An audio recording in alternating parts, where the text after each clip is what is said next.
Chapter 4. The Ranch. Soon after this, it was time for Bunny to visit his mother. Bunny's mother did not bear Dad's name, as other boys' mothers do. She was called Mrs. Lang, and lived in a bungalow on the outskirts of Angel City. There was an arrangement whereby she had a right to have Bunny with her 1 week in every 6 months. Bunny always knew when this time was approaching, and looked forward to it with mixed emotions. His mother was sweet, and gave him the petting which he missed at other times. Pretty little Mamma was her name for herself.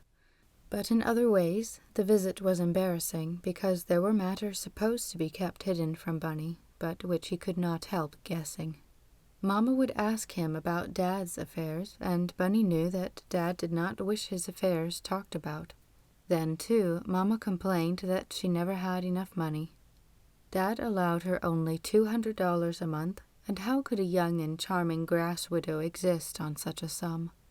Her garage bill was always unpaid, and she would tell Bunny about it and expect him to tell Dad, but Dad would evade hearing.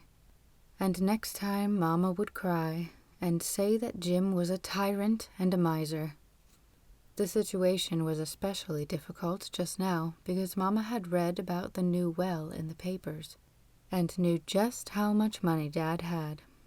She unfolded to Bunny a plan that he should try to persuade Dad to increase her allowance, but without having Dad suspect that she had suggested it. And this right after Bunny had renounced the luxury of small lies. Also there was the mystery about Mamma's friends. There were always gentlemen friends who came to see her while Bunny was there, and who might or might not be agreeable to Bunny. When he came home, Aunt Emma would ask him questions from which it was evident that she wanted to know about these gentlemen friends, but didn't want Bunny to know that she wanted to know. Bunny noticed that Dad never referred to such matters. He never asked any questions about Mamma, and Aunt Emma always did her asking out of Dad's presence. All this had a peculiar effect upon Bunny. Just as Dad kept a safe deposit box at the bank into which nobody ever looked but himself, so Bunny kept a secret place in his own mind. Outwardly he was a cheerful and frank little fellow, if somewhat too mature for his years, but all the time he was leading a dual life, picking up ideas here and there and carrying them off and hiding them, as a squirrel does nuts, so that he may come back at a later season and crack them open and nibble them. Some nuts were good and some were bad, and Bunny learned to judge them and to throw away the bad ones. One thing was plain: there was something which men and women did, which they were all in a conspiracy to keep you from knowing that they did. It was a dark corner of life, mysterious and rather hateful. In the beginning, Bunny was loyal to his father, not trying to find out what his father didn't want him to know. But this could not continue indefinitely, for the mind automatically seeks understanding. It was not merely that the birds and the chickens and the dogs in the street gave you hints. It was not merely that every street boy knew and was eager to explain. It was that the stupid grown-ups themselves persisted in saying things which you couldn't help getting. It was Aunt Emma's fixed conviction that every lady was after Dad, setting her cap at him or making sheep's eyes at him. She had many such phrases. And Dad always showed a queer embarrassment whenever he had been the least bit polite to any lady. He seemed to be concerned lest Bunny should share Aunt Emma's suspicions. But the truth was, Bunny was irritated by his aunt, and learned to evade her questions, and not tell what Dad had said to a nice lady in the hotel at Lobos River, and whether or not the lady had had dinner with them. These worldly arts Bunny acquired, but all the time he was in secret revolt. Why couldn't people talk plainly? Why did they have to be pretending and whispering and making you uncomfortable? Within a week after bringing in Ross Bankside No. 1, Dad had a new derrick under way on the lease, and in another week he had it rigged up and the old string of tools was on its way into the earth again. Also, he had 2 new derricks underway and 2 new strings in process of delivery. There would be 4 wells standing on the 4 corners of a diamond-shaped figure, 300 feet on the side. It was necessary to call house movers and to take the Bankside homestead to another lot.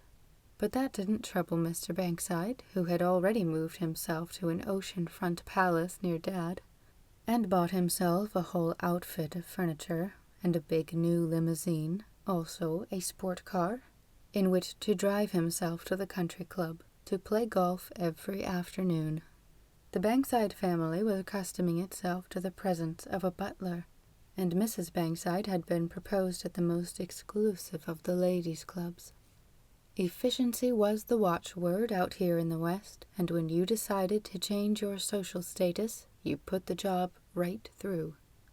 Dad and Bunny made another trip to Lobos River, and not without some difficulty they conquered the jinx in number 2, and brought in a very good well.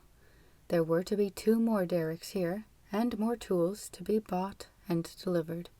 That was the way in the oil business. As fast as you got any money, you put it back into new drilling, and, of course, new responsibilities. You were driven to this by the forces inherent in the game. You were racing with other people, who were always threatening to get your oil. As soon as you had one well, you had to have offset wells to protect it from the people on every side who would otherwise get your oil. Also, you might have trouble in marketing your oil and would begin to think how nice to have your own refinery and be entirely independent. But independence had its price, for then you would have to provide enough oil to keep the refinery going, and you would want a chain of filling stations to get rid of your products. It was a hard game for the little fellow, and no matter how big you got, there was always somebody bigger. But Dad had no kick just now. Everything was a-comin' his way a-whoopin'. Right in the midst of his other triumphs, it had occurred to him to take one of his old antelope wells and go a little lower and see what he found. He tried it, and lo and behold, at 800 feet further down, the darn thing went and blew its head off. They were in a new layer of oil sands, and every one of these 16 old wells that had been on the pump for a couple of years and were about played out were ready to present Dad with a new fortune at a cost of only a few $1,000s each. But right away came a new problem. There was no pipeline to this field, and there ought to be one. Dad wanted some of the other operators to go in with him, and he was going up there to make a deal. Then Bunny came to him, looking very serious. "Dad, have you forgotten it's close to the 15th of November? What about it, son? You promised we were going quail shooting this year." "By gosh, that's so, but I'm frightfully rushed just now, son." "You're working too hard, Dad. Aunt Emma says you're putting a strain on your kidneys. The doctor has told you so." "Does he recommend a quail diet?" Bunny knew by Dad's grin he was going to make some concession. "Let's take our camping things," the boy pleaded. "And when you get through at Antelope, let's come home by the San Elido Valley." "The San Elido? But son, that's 50 miles out of the way." "They say there ain't no end of quail there, Dad." "Yes, but we can get quail a lot nearer home." "I know, Dad, but I've never been there, and I want to see it." "Well, what made you hit on that place?" Bunny was embarrassed, because Dad was going to think he was queer. Nevertheless, he persisted. "That's where the Watkins family live." "Watkins family? Who are they?" "Don't you remember that boy Paul that I met one night when you were talking about the lease?" "Gosh, son, you still a fretting about that boy." "I met Mrs. Gordy on the street yesterday, and she told me about the family. They're in dreadful trouble. They're going to lose their ranch to the bank because they can't meet the interest on the mortgage, and Mrs. Gordy says she can't think what they'll do. You know Mrs. Gordy didn't get any money herself. At least, she spent her bonus money for units, and she isn't getting anything out of them. Anne has to live on what her husband gets as a night watchman." "What do you want to do about it?" "I want you to buy that mortgage, Dad. Or Anything so the Watkinses can stay in their home. It's wicked that people should be turned out like that when they're doing the best they can. I want you to buy that mortgage, Dad, or anything so the Watkinses can stay in their home. It's wicked that people should be turned out like that when they're doing the best they can. There's plenty people being turned out when they don't meet their obligations, son. Plenty of people being turned out when they don't meet their obligations, son. But when it's not their fault, Dad? It would take a lot of bookkeeping to figure just whose fault it is, and the banks don't keep books that way. Then, seeing the protest in Bunny's face, you'll find, son, there's a lot of harsh things in the world that ain't in your power to change. You'll just have to make up your mind to that sooner or later. But, Dad, there's 4 children there, and 3 of 'em are girls. And where are they to go? Paul is away, and they haven't any way to let him know what's happened. Mrs. Gordy showed me a picture of 'em, Dad. They're good people, kind people. You can see they've never done anything but work hard. Honest, Dad, I couldn't be happy if I didn't help them. You said you'd buy me a car someday, and I'd rather you took the money and bought that mortgage. It's less than a couple $1,000, and that's nothing to you. I know, son, but then you'll get them on your hands. No, they're not like that. They're proud. Mrs. Gordy said they wouldn't take money from you, any more than Paul would. But if you bought the mortgage from the bank, they couldn't help that. Or you might buy the ranch, Dad, and rent it back to them. Paul says there's oil on that ranch. At least his Uncle Ebby had seen it on top of the ground. Oil on top of the ground don't mean anything special. There's thousands of ranches just like that in California, son. Well, Dad, you've always said you wanted to try some wildcatting, and you know that's the only way you'll ever get what you talk about. A whole big tract that belongs to you, with no royalties to pay, and nobody to butt in. So let's take a chance on Paradise, and drive through there and camp out a few days and get some quail, and we'll see what we think of it. And we'll help those poor people, and give your kidneys a rest at the same time. So Dad said all right, and he went away thinking to himself, gosh, funny kid. The San Elido Valley lay on the edge of the desert, and he crossed a corner of the desert to get to it, a bare wilderness of sun-baked sand and rock, with nothing but gray, dusty desert plants. You sped along upon a fine paved road, but the land was haunted by the souls of old-time pioneers who had crossed it in covered wagons or with pack mules, and had left their bones beside many a trail. Even now you had to be careful when you went off into side trails across these wastes. Every now and then a car would get stuck with an empty radiator, and the people would be lucky to get out alive. You could get water if you sunk a deep well, and so there were fruit ranches and fields of alfalfa here and there. There came long stretches where the ground was white, like salt. That was alkali, Dad said, and it made this country a regular boob trap. The stranger from the east would come in and inspect a nice fruit ranch, and would think he was making a good bargain to get the land next door, and think he was making a good bargain to get the land next door for $100 an acre. He would set out his fruit trees and patiently water them, and they wouldn't grow. Nothing would grow but a little alfalfa, and maybe there was too much alkali for that. The would-be rancher would have to pull up the trees and obliterate the traces of them. The would-be rancher would have to pull up the trees and obliterate the traces of them, and set a real estater to hunting for another boob. Strapped to the running board of Dad's car, on the right-hand side where Bunny sat, was a big bundle wrapped in a waterproof cover. They were camping out, which meant that the mind of a boy was back amid racial memories, the perils and excitements of 10,000 years ago.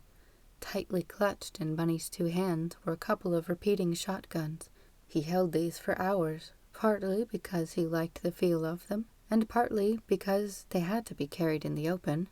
If you shut them up in the compartment, they would be concealed weapons, and that was against the law.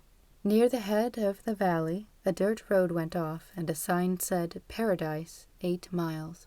They wound up a little pass, with mountains that seemed to be tumbled heaps of rock, of every size and color.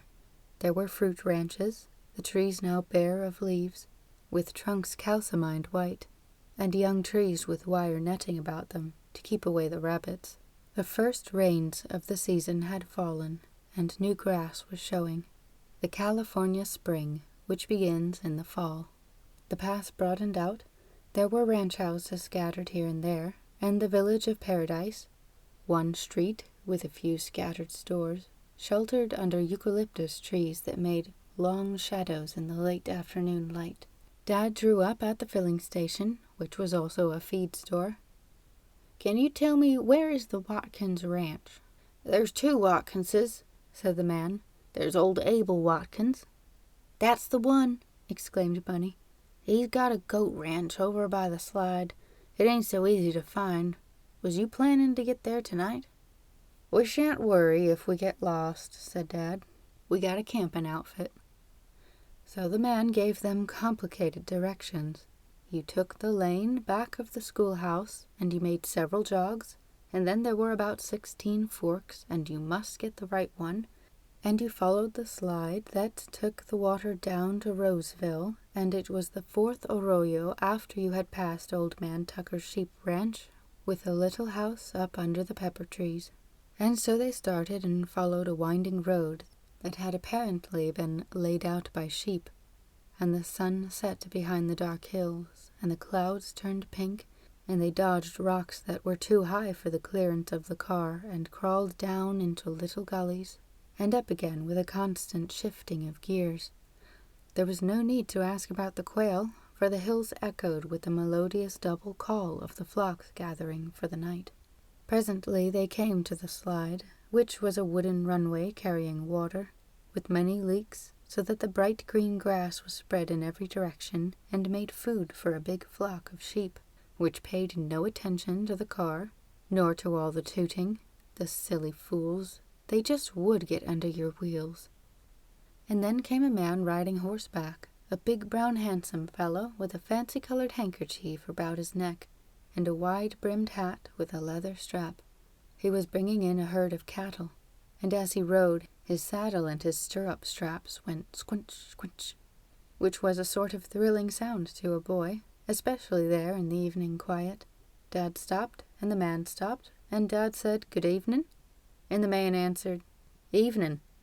He had a pleasant open face, and told them the way. They couldn't miss the arroyo because it was the only one that had water, and they would see the buildings as soon as they got a little way up. And as they went on, Bunny said, "Gee, Dad, but I wish we could live here. I'd like to ride a horse like that."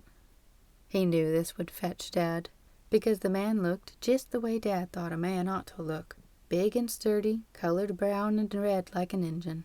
Yes, it wouldn't take much to persuade Dad to buy the Watkins ranch for his son.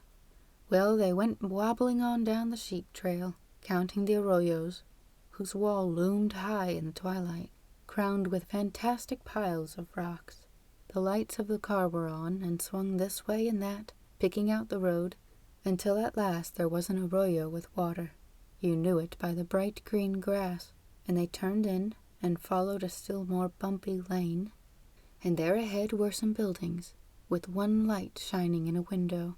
It was the ranch where Paul Watkins had been born and raised, and something in Bunny stirred with a quite inexplicable thrill, as if he were approaching the birthplace of Abraham Lincoln or some person of that great sort. Suddenly Dad spoke. "Listen, son," he said. "There might be oil here. There's always one chance in a million, so don't you say nothing about it. You can tell them you met Paul if you want to, but don't say that he mentioned no oil, and don't you mention none. Let me do all the talking about business." It was a California house, that is, it was made of boards a foot wide, running vertically, with little strips of batting to cover the cracks. It had no porch, whether front or back, nothing but one flat stone for a step. The paint, if there had ever been any, was so badly faded that you saw no trace of it by the lights of the car. On the other side of the lane, and further up the little valley, loomed a group of sheds, with a big pen made of boards, patched here and there with poles cut from eucalyptus trees, From this place came the stirring and murmuring of a great number of animals crowded together. The family stood in the yard, lined up to stare at the unaccustomed spectacle of an automobile entering their premises. There was a man, lean and stooped, and a boy somewhat shorter, but already stooped, both of them clad in faded blue shirts without collar, and denim trousers very much patched, held up by suspenders. There were 3 girls in a descending row in nondescript calico dresses, and in the doorway a woman, a little wraith of a woman, sallow and worn. All 6 of them stood motionless and silent, while the car came into the yard and stopped, and the engine fell to a soft purring. "Good evening," said Dad. "Howdy, brother," said the man. "Is this the Watkins place?" "Yes, brother." It was a feeble, uncertain voice, but it thrilled Bunny to the depths, for he knew that this voice was accustomed to babble and talk in tongues. Suppose the family were to let go and start there jumping and rolling while Bunny was there. "We're hunting," Dad explained. "And we was told this would be a good place to camp. You got good water?" "None better. Make yourself at home, brother." "Well, we'll go up the lane just a bit, somewhere out of the way. You got a big tree that'll give us shade?" "Eli, you show 'em the oak tree and help 'em get fixed." And again Bunny was thrilled, for this was Eli that had been blessed by the Holy Spirit, and had the shivers, and had healed old Mrs. Bugner that had complications by the laying on of his hands.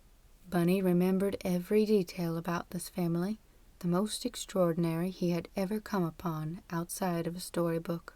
Eli moved up the lane, the car following. There was a big live oak tree with a clear space underneath, and Dad placed the car so that the light streamed upon the space. You never needed to worry about darkness when you were camping with a car. They stopped, and Bunny slid over the top of his door and went to work on the straps which held the big bundle to the running board. He had it off in a jiffy, and unrolled it, and quite magical were the things that came out of it. There was a tent, made of such light waterproofed silk that a structure 8 feet square rolled up to a bundle which might have been a suit of clothes. There were the tent poles, made in several joints which screwed together, and the stakes, and a little camp hatchet to drive them with. There were 3 warm camping blankets, besides the waterproof cover, which also made a blanket. There were 2 pneumatic pillows, and a pneumatic mattress, which you sat and puffed at until you were red in the face. It was great sport. Finally, there was a canvas bag containing all sorts of camp utensils, all made of aluminum and fitting one into another, everything with detachable handles, and aluminum boxes with several compartments for grub. When all these things were set in order, you could be as comfortable in the midst of a desert or on top of a mountain as in the best hotel room. Mr. Watkins told Eli to help, but Dad said never mind, they knew just what to do, and it was easy. So then Mr. Watkins told Eli to fetch a pail of water, and next he asked if they'd like some milk.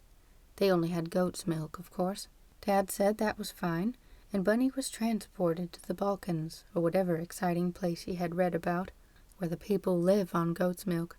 Mr. Watkins said for Ruth to go get some, and Bunny was thrilled again, because Ruth was the sister that Paul loved. Mr. Watkins called after her to fetch some eggs, too, and Dad said they'd like some bread, and then Bunny got a shock, for the old man said they didn't get no bread. They hadn't room to raise grain, and corn didn't fill out good up here in the hills, so all they had was taters. And Dad said potatoes would do just as good. They'd boil some for supper, and Mr. Watkins said they'd get 'em quicker if the missus was to bile 'em on the stove, thus showing a complete misapprehension of the significance of a camping trip. Dad said no, they'd want a fire anyway, and Mr. Watkins said they was getting a nip of frost every night now, and for Eli to rustle 'em up a lot of wood. This was easily done, for as soon as you went a few feet up the side of the arroyo you came upon desert brush, much of which was dead and dry, and Eli tore some of the bushes loose and dragged them down and broke them to pieces over his knee. Then he fetched a couple of stones. That was also easy, for you could hardly walk a dozen feet on the Watkins ranch without hitting your toe on a stone. Very soon they had a fire going, and the potatoes boiling merrily in the pot, and a jar of bacon open and sizzling in the frying pan. Dad did the cooking. It was a dignified occupation, while Bunny hustled about and set the plates and things on the waterproof cover, which served as a tablecloth without a table. When the bacon was done, Dad cracked the eggs on the side of the pan and fried them with their eyes open, and there was the goat's milk, rich and creamy, cold from the spring house. You didn't mind the strong flavor, because you persuaded yourself it was romantic. The milk was served in aluminum cups, which were part of the camping outfit. And also there was a plate of honey and comb, sage honey, brown and strong of flavor, which Ruth had brought. Dad invited the family to come and have something, but the old man said, no thanks, they had all ate.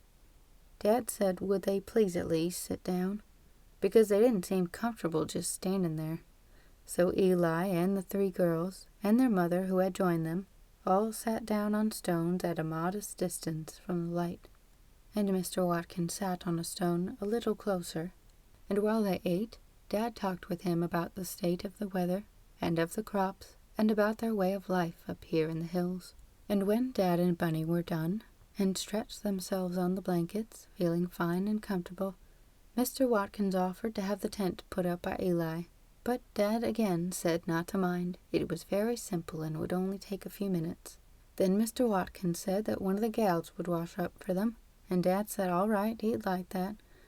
So Bunny got the pans and plates together, and the middle-sized girl, who went by the name of Mealy, carried them off to the house.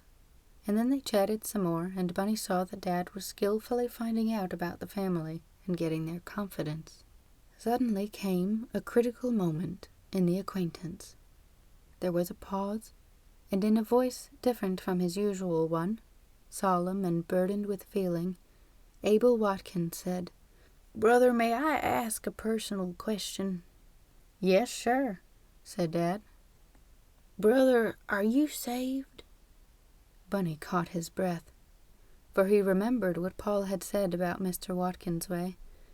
If you said anything contrary to his religion, he would roll up his eyes and begin to pray out loud and let go. Bunny had told Dad about this, and evidently Dad had figured out what to do. He replied in a tone no less solemn, "Yes, brother, we are saved." "You been washed in the blood?" "Yes, brother, we been washed." "What is your church, brother?" "It is called the Church of the True Word." There was a pause. "I don't know as I know that there message," said Mr. Watkins. "I am sorry," said Dad. "I should like to explain it, but we're not permitted to talk about our faith with strangers." "But, brother," Mr. Watkins was evidently bewildered by that, "we are told in the book that the Lord has called us for to preach the gospel unto them, and also the gospel must first be published among all nations." "Brother," said Dad, still with the utmost earnestness, "I understand that, but according to our faith, we get to know men in friendship and talk about our religion later. We all have to respect the convictions of others." "Yes, brother," said Mr. Watkins, and his voice sort of faded away, and you could see he did not know what to say next.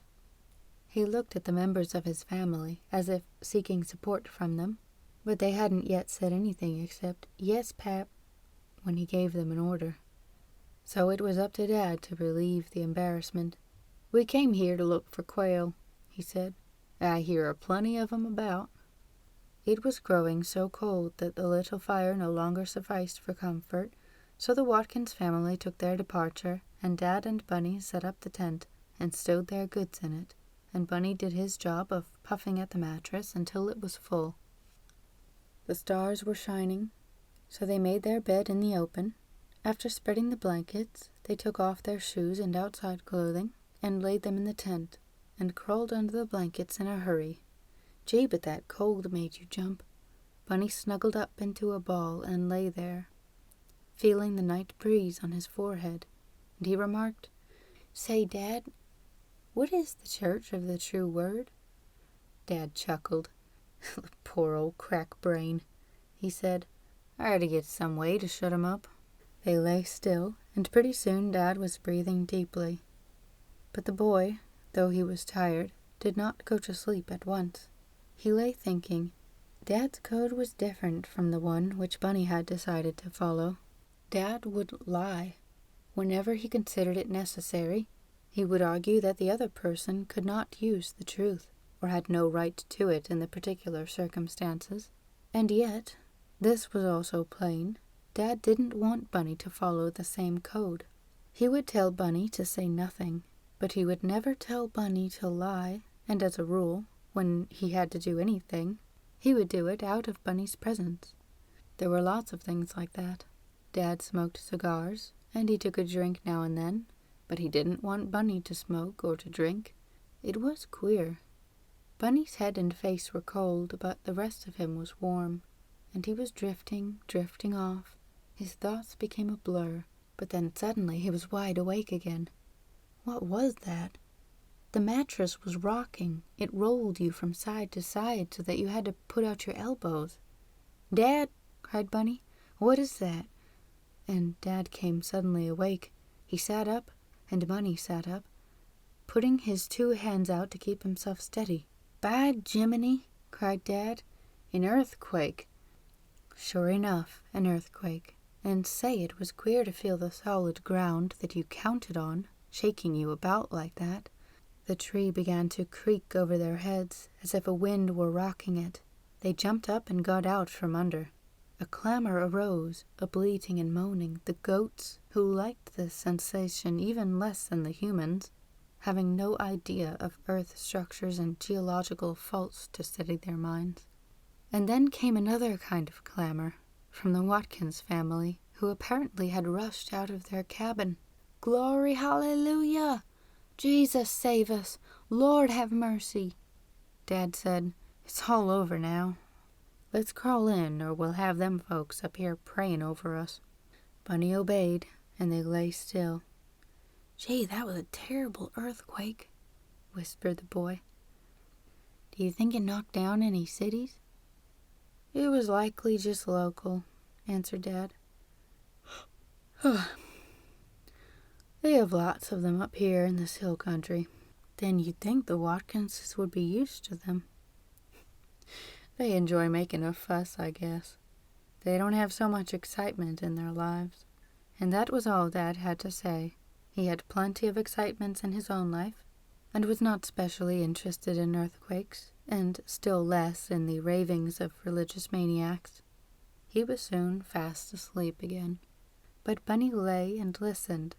The Watkins family had let go and were having a regular holy jumping service out there under the cold white stars. They shouted, they prayed, they laughed and sang, they cried "Glory, glory," and "Amen," and "Selah," and other words which Bunny did not understand, but which may have been Greek or Hebrew, or else the speech of the archangels.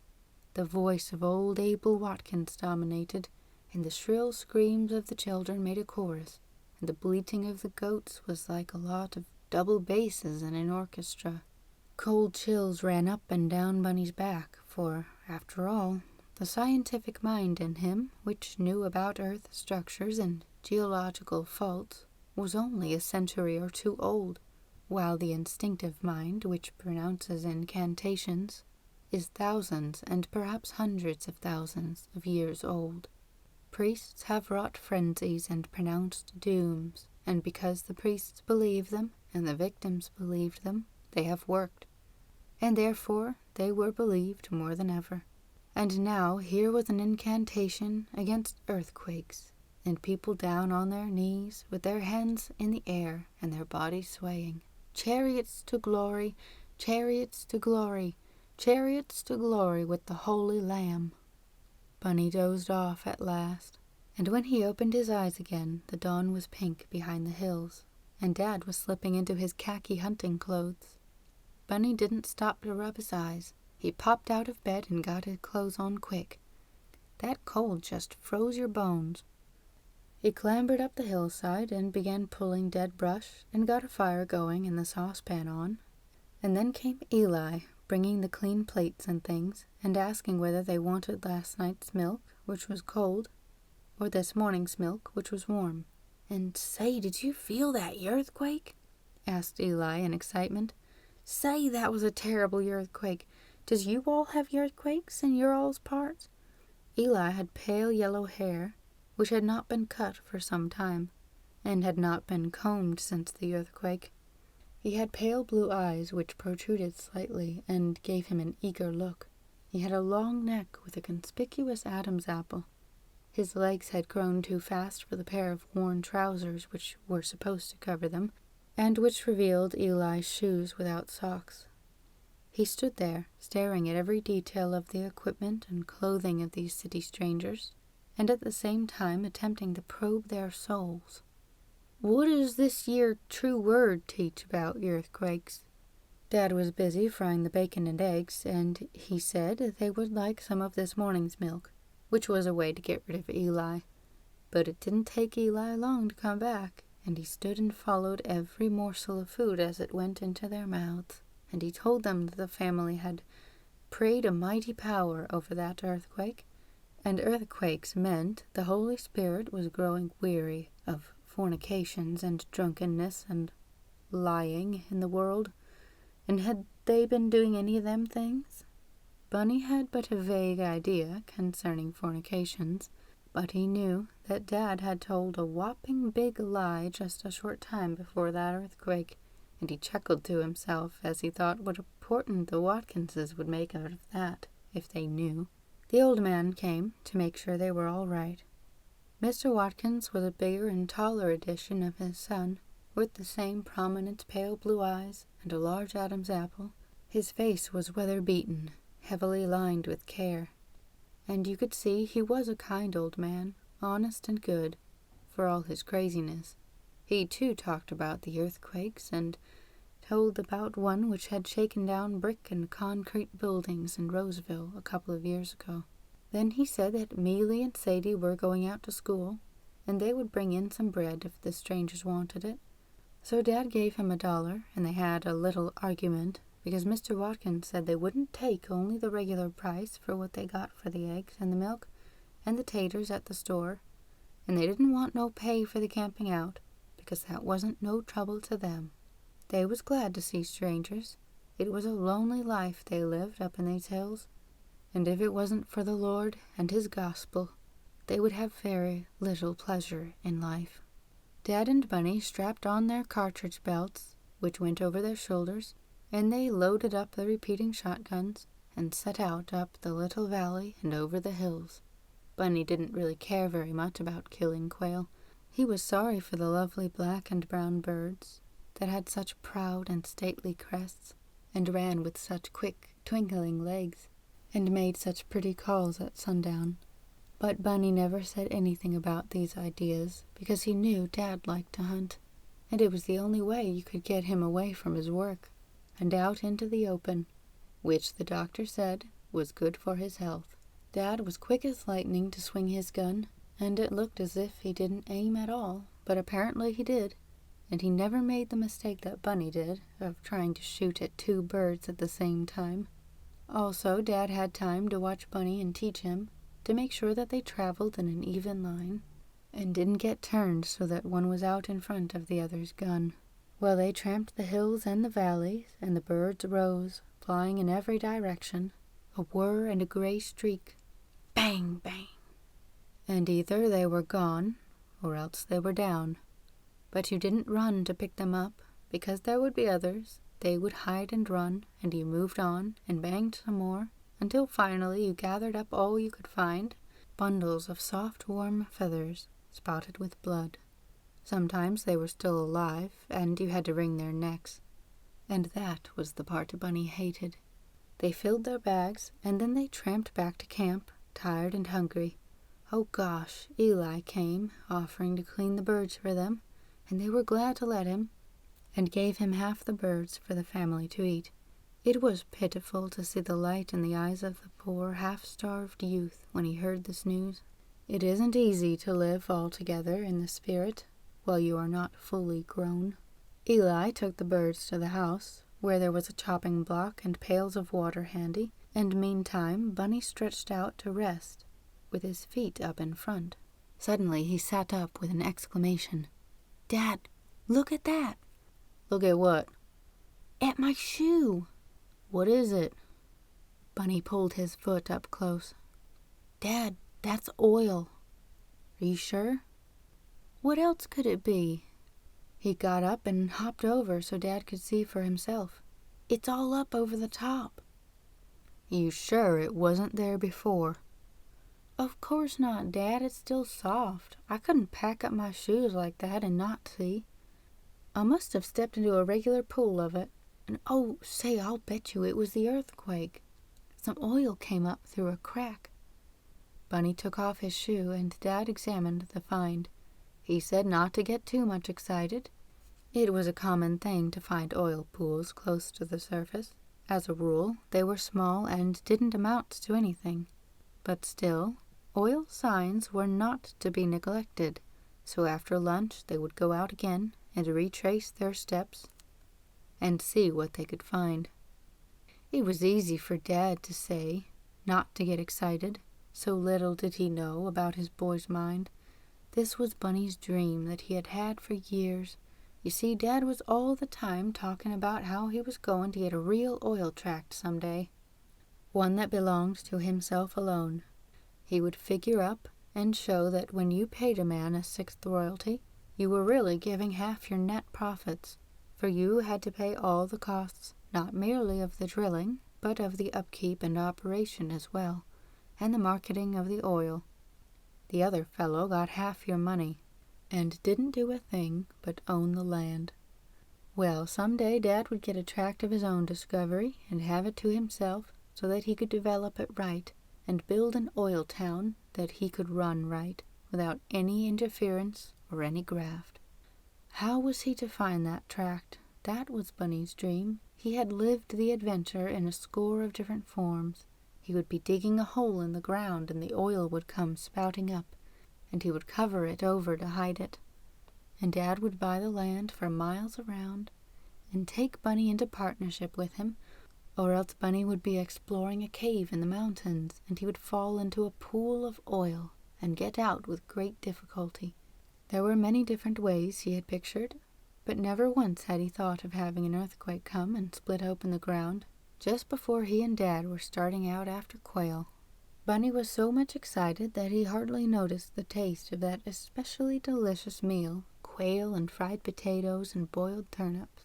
Just as soon as Dad had got his cigar smoked, they set forth again, keeping their eyes on the ground, except when they lifted them to study the landmarks and to figure whether they had taken this opening through the hills or that. They had walked half a mile or so when a couple of quail rose, and Dad dropped them both and walked over to pick them up, but then he called, "Here you are, son." Bunny thought he meant the birds, but Dad called again, "Come over here." And when the boy was near, he said, "Here's your oil." There it was, sure enough, a black streak of it, 6 or 8 inches wide, wiggling here and there, hollowing a crack in the ground. It was soft and oozy, and now and then it bubbled, as if it were still leaking up. Dad knelt down and stuck his finger into it, and held it up to the light to see the color. He broke off a dead branch from a bush and poked it into the crevice to see how deep it was, and how much more came up. When Dad got up again, he said, "That's real oil, no doubt of it. I guess it won't do any harm to buy this ranch." So they went back. Bunny was dancing, both outside and inside, and Dad was figuring and planning, and neither of them bothered about the quail. "Did Mrs. Gordy ever tell you how much land there is in this ranch?" asked Dad. "She said it was a section." "We'll have to find out where it runs. And by the way, son, don't make any mistake now. Not a word to anyone about the oil. Not even after I buy the place. It won't do any harm to get a lot of land in these here hills. You don't have to pay much for rocks." But listen, Dad, you'll pay Mr. Watkins a fair price?" I'll pay him a land price, but I ain't going to pay him no oil price. In the first place, he'd maybe get suspicious and refuse to sell. He's got nothing to do with any oil that's here. It ain't been any use to him, and wouldn't be in a million years. And besides, what use could a poor feeble-minded old fellow like that to make of oil money? But we don't want to take advantage of him, Dad. I'll see that he don't suffer. I'll just fix the money so he can't give it away to no missionaries, and I'll always take care of him and of the children, and see they get along. But there's purely not a-going to be no oil royalties. And if any of them ask you about me, son, you just say I'm in business. I trade in land and all kinds of stuff. Tell them I got a general store and I buy machinery and lend money. That's all quite true." They walked on, and Bunny began to unfold the elements of a moral problem that was to occupy him, off and on, for many years. Just what rights did the Watkinses have to pay the oil that lay underneath this ranch? The boy didn't say any more to his father, because he knew that his father's mind was made up, and of course he would obey his father's orders. But he debated the matter all the way until they got back to the ranch, where they saw the old man patching his goat pen. They joined him, and after chatting about the quail for a bit, Dad remarked, "Mr. Watkins, I wonder if you'd come into the house and have a chat with me, you and your wife."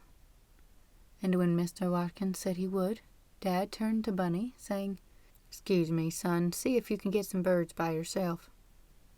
And Bunny knew exactly what that meant.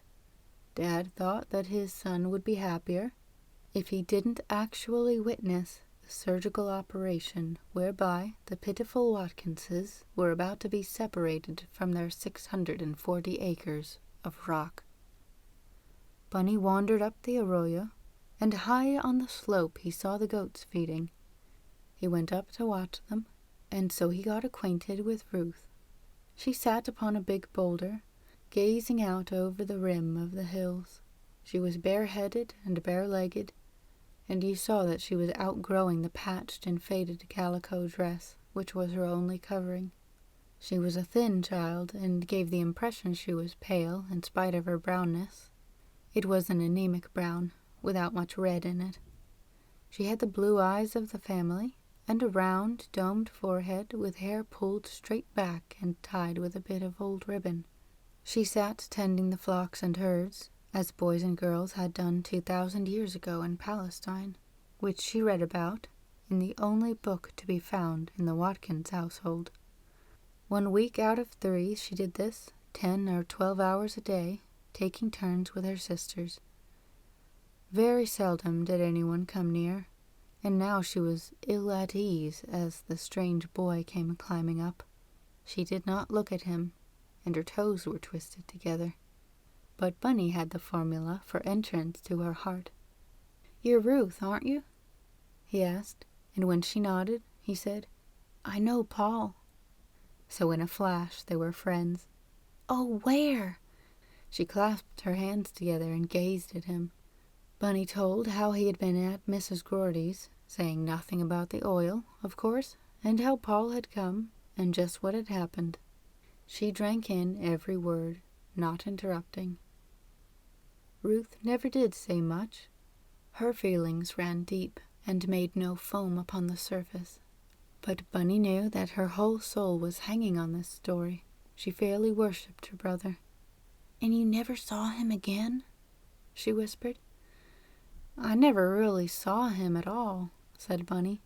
"I wouldn't know him now if I was to meet him. You don't know where he is?" "Always it's a new place, and he says he ain't staying there. Some day, he says, he'll come to see me. Just me. He's scared of Pap." "What would Pap do?" "Pap would whale him. He's terrible set against him. He says he's a limb of Satan. Paul says he don't believe what's in the book. Do you believe it?" Bunny hesitated, remembering Dad and his true word. He decided he could trust Ruth that far, and he told her he didn't think he believed quite everything. He decided he could trust Ruth that far, so he told her he didn't think he believed quite everything, and Ruth, gazing into his eyes with intense concern, inquired, "What is it that makes earthquakes?" So Bunny told what Mr. Etten had taught him about the earth's crust and its shrinking and the faults in the strata that were the first to yield to the strain.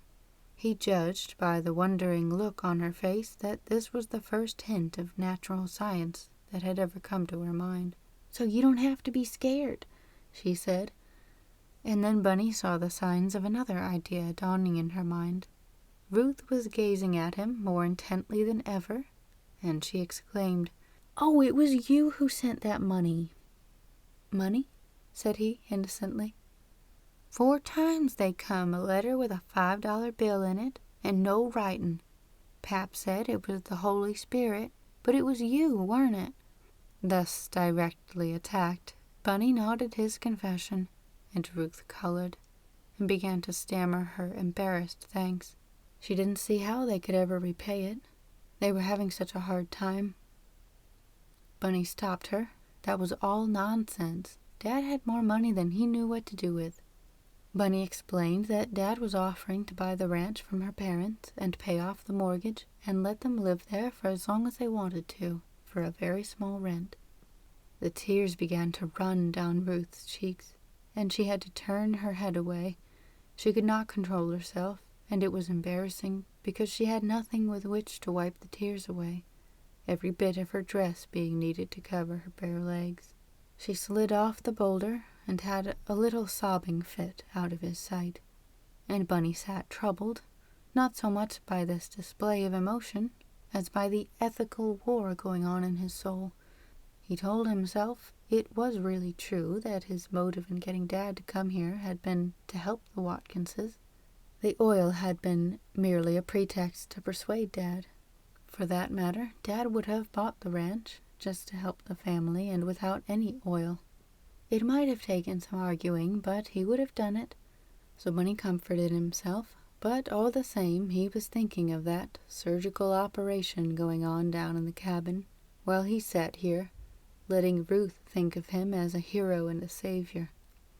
Dad had said, what use could a poor feeble-minded old fellow like that make of oil money?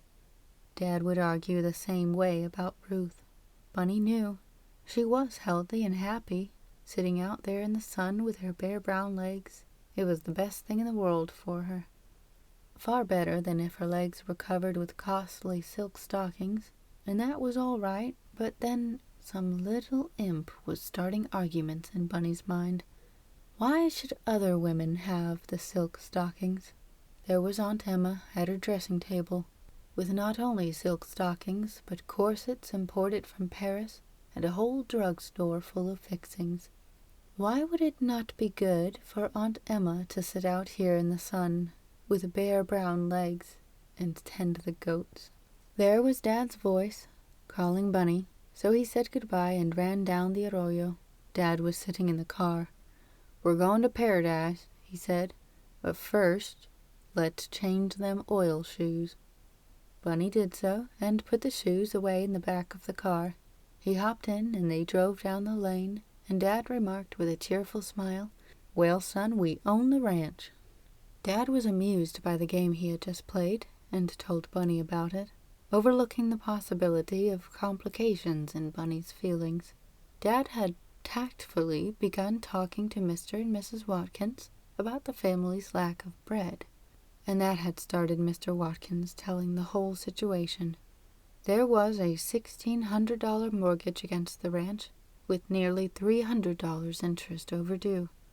They had got a final notice from the bank that foreclosure proceedings would begin next week. So Dad had explained that he wanted a place for summer camping where his boy could have an outdoor life, and he would buy the ranch at a fair price. Poor Mrs. Watkins began to cry. She had been born on this place, it seemed. It was her homestead. Dad said she didn't need to worry. They might stay right on and have all the farming rights of the place. He would lease it to them for 99 years at $10 a year. The old man caught Dad's hand. He had known the Lord would save them, he said. Dad decided that was a good lead. So he explained that the Lord had sent him according to the revelation of the true word, after which Mr. Watkins had done just whatever the Lord had told Dad to tell him to do.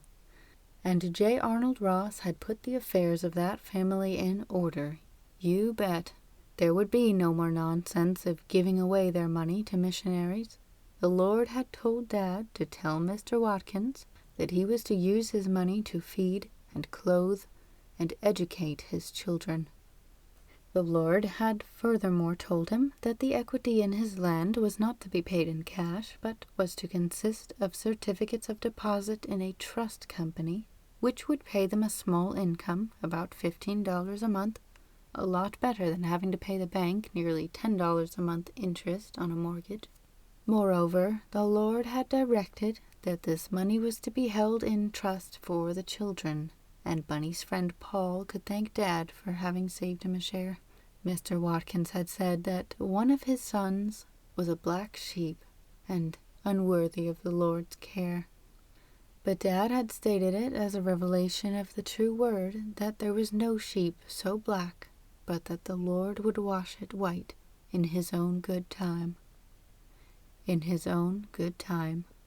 And Mr. Watkins had joyfully accepted this revelation, and he and his wife had put their names to a contract of sale, which Dad had drawn up. The purchase price was $3,700, which had been Mr. Watkins' own figure. He had said that this hill land was worth $5 an acre, and he figured his improvements at $500. They weren't really worth that. They were a lot of ruins, Dad said, but he took the old man's valuation of them. The contract provided that Mr. Watkins was to have water sufficient to irrigate 2 acres of land, which was just about all he had under cultivation now, of course. Dad would give him more if he would use it, but Dad wouldn't take no chance of disputes about water rights. In the morning, Mr. and Mrs. Watkins would drive out to Paradise, and Dad would hire a 4-passenger car there and drive them to some other town where they could put the matter into escrow without too much talk. In the meantime, Dad was on his way to Paradise to set the town's one real estate agent to work, buying more land for him. "Why don't you send for Ben Scott?" asked Bunny. But Dad answered that Ben was a rascal. He had caught him trying to collect a commission from the other party, and anyhow, a local man could do it better. Dad would buy him with an extra commission. Let Bunny watch and see how it was worked. Fortunately, Dad had taken the precaution to bring along a cashier's check for $3,000. "I didn't know just how long we might camp," he said with his sly humor. So they came to an office labeled J. H. Hardacre, Real Estate, Insurance, and Loans. Mr. Hardacre sat with his feet on his desk and a cigar in his mouth, waiting for his prey. He was a lean, hungry-looking spider, and was not fooled for an instant by Dad's old khaki hunting clothes. He knew that here was money, and he swung his feet to the floor and sat right up. Dad took a chair and remarked on the weather and asked about the earthquake, and finally said that he had a relative who wanted to live in the open for his health, and Dad had just bought the Abel Watkins place, and he just thought he'd like to raise goats on a bigger scale, and could he get some land adjoining. Mr. Hardacre answered right away. There was a pile of that hill stuff to be had. There was the Bandy tract right alongside, and Mr. Hardacre got out a big map and began to show Dad with his pencil. There was close to 1,000 acres of that, but it was mostly back in the hills, and all rocks. Dad asked what it could be bought for, and Mr. Hardacre said all that hill stuff was held at $5 or $6 an acre. He began to show other tracts, and Dad said, "Wait now," and he got a paper and pencil and began to jot down the names and the acreage and the price. Apparently, everything around here could be bought. Whenever the man failed to include any tract, Dad would ask, "And what about that?" And Mr. Hardacre would say, "That's the old Rascombe tract. Yes, I reckon that could be got." And Dad said, "Let's list them all. and a queer look began to come over Mr. Hardacre's face. It was dawning upon him that this was the great hour of his life. "Now, Mr. Hardacre," said Dad, "let's you and me talk turkey. I want to buy some land, if it can be got reasonable. Of course, as soon as people find you want it, they begin to boost the price. So let's get that clear. I want it just enough to pay a fair price, and I don't want it no more than that. And if anybody starts a boosting, you just tell them to forget it, and I'll forget it too. But all the land you can buy reasonable, you buy for me, and collect your commission from the seller in the regular way, and besides that, you'll get a 5% commission from me. That means I want you to be my man and do everything you can to get me the land at the lowest prices. I don't need to point out to you that my one idea is to buy quick and quiet, so people won't have time to decide they're the boom on. You get me?" "Yes," said Mr. Hardacre, "but I'm not sure how quietly it can be done. This is a pretty small place. There's lots of talk, and it takes time to put through a deal." "It won't take no time at all, if you just handle it my way and use good sense. You don't mention me, you do the buying for an unknown client, and you buy options for cash. That means, if the people are hereabouts, you close the deals right off." "Well, that'll take quite a bunch of money," said Mr. Hardacre, a little frightened. "I got a little change in my pocket," said Dad, "and I brought a cashier's check for $3,000. That I can turn into cash in the morning. You see, Mr. Hardacre, I happen to be just crazy about quail shooting, and I had the idea that if I found plenty of quail, I'd get a little land to shoot over. But get this clear, I can shoot quail on one hill just as good as on the next, and I don't let nobody mistake me for a quail." Dad took out of his card case a letter from the president of a big bank in Angel City, advising whomever it might concern that Mr. James Ross was a man of large resources and the highest integrity. Dad had 2 such letters, as Bunny knew, one in the name of James Ross and the other in the name of J. Arnold Ross. The former was the one he used when he bought oil lands, and no one had ever yet got on to his identity in time. Dad's proposition was this: he would make a contract with Mr. Hardacre, whereby Mr. Hardacre was authorized to buy 10-day options upon a long list of tracts, of specified acreage and at specified prices, paying 5% upon the purchase price for each option, and Dad agreeing to take up all these options within 3 days, and to pay Mr. Hardacre 5% on all purchases. Mr. Hardacre, torn between anxiety and acquisitiveness, finally said that he guessed he'd take a chance on it, and if Dad threw him down, it would be easy for him to go into bankruptcy. He sat at his rusty typewriter and made 2 copies of the agreement, with a long list of tracts that were to cost Dad something over $60,000. They read that over twice, and Dad signed it, and Mr. Hardacre signed it with a rather shaky hand, and Dad said fine, and counted out 10 $100 bills on the desk, and said for Mr. Hardacre to get to work right away. He would do well to have his options all ready for the other party to sign, and Dad thought he had some blanks in the car. He wasn't just sure, but he'd see. He went out, and Mr. Hardacre said to Bunny, quite casual and friendly-like, "What is your father's business, little man?"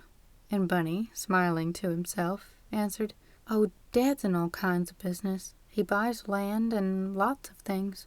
"What other things?" And Bunny said, "Well, he has a general store, and sometimes he buys machinery, and he lends money." And then Dad came back. Through a stroke of good fortune, he happened to have a bunch of option blanks in his car, and Bunny smiled to himself again, for he never yet had seen the time when Dad did not happen to have exactly the right document, or the right tool, or the right grub, or the right antiseptic and surgical tape, stowed away somewhere in that car. They drove back to camp, and it was coming on to sunset again, and the quail were calling all over the hills. They passed the horsemen bringing in the cattle, and he stopped and had a chat about the earthquake. and then he rode on, his saddle and stirrup straps going squinch, squinch. And Dad said, "We'll maybe buy that fellow out before night, and you can ride his horse." And they went on, and presently came another fellow, this time on foot. He was a young chap, tall and lanky, but stooped as if he had hold of plough handles. He was wearing country clothes and a straw hat, and he strode rapidly by them, staring hard at both of them, barely nodding in answer to Dad's friendly "Good evening." Dad remarked, "Queer-looking chap, that," and Bunny retained an impression of a face, very serious, with a large prominent nose and a broad mouth drooping at the corners. They went on and came to their camp, and built a fire, and got themselves a gorgeous supper, with a pan full of quail and bacon, and hot cocoa, and toast made of the bread which Mealy and Sadie had brought in, and some canned peaches which Bunny had bought. And after supper Bunny saw Ruth down by the goat pen, and he strolled over to meet her. She gazed about timidly to make certain no one else was near, and then she whispered, "Paul was here." Bunny started, amazed. "Paul?" And then suddenly the truth flashed over him. That was Paul we passed on the road. He described the figure to Ruth, and she said yes, that had been Paul. He had taken a hitchhike to see her, as he had promised, and he had brought her $15 saved from his earnings. I told him we didn't have no need for it now, but he left it. Then Bunny cried, "Oh, why didn't he stop and talk to Dad and me? He barely nodded to us." Ruth was evidently embarrassed. It was hard to get her to talk about Paul any more, but Bunny persisted. He was so anxious to know Paul, he said, and it seemed as if Paul didn't like him. Only then was Ruth moved to tell him what Paul had said. He was mad because Pap had sold the ranch. He says we hadn't ought to done it. But what else could you do? He says we'd ought to sell the goats and pay the bank and raise strawberries like some of the folks is doing here. We could get along and be independent. Paul is so proud, cried Bunny. He's so afraid of Charity. No, it ain't exactly that, said Ruth. Well, what is it then?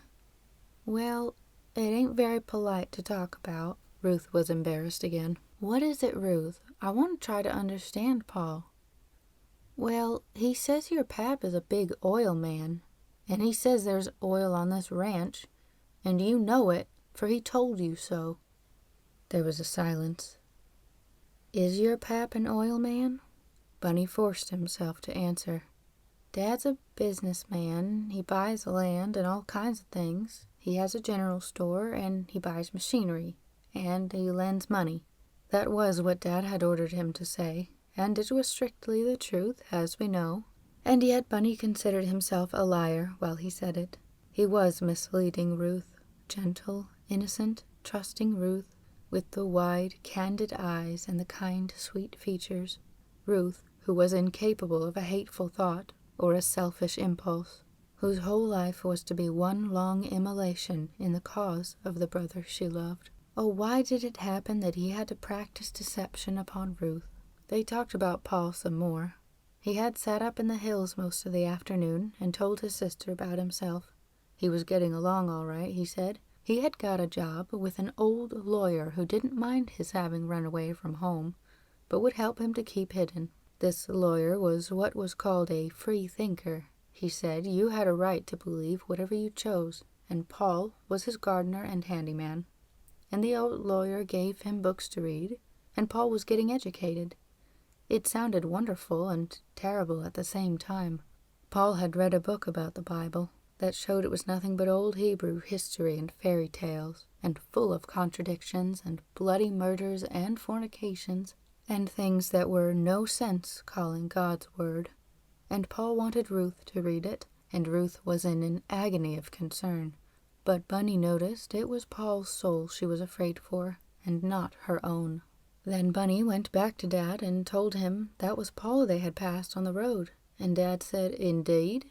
and repeated that he was a queer-looking chap. Dad wasn't interested. He had no slightest inkling of Bunny's distress of soul. His thoughts were all on the great discovery, and the deals he was putting through. He lay on his back, with a pillow under his head, gazing up at the stars. "There's one thing sure, son," and there was laughter in his voice. "Either you and me move up to front row seats in the oil game, or else, by golly, we'll be the goat and sheep kings of California."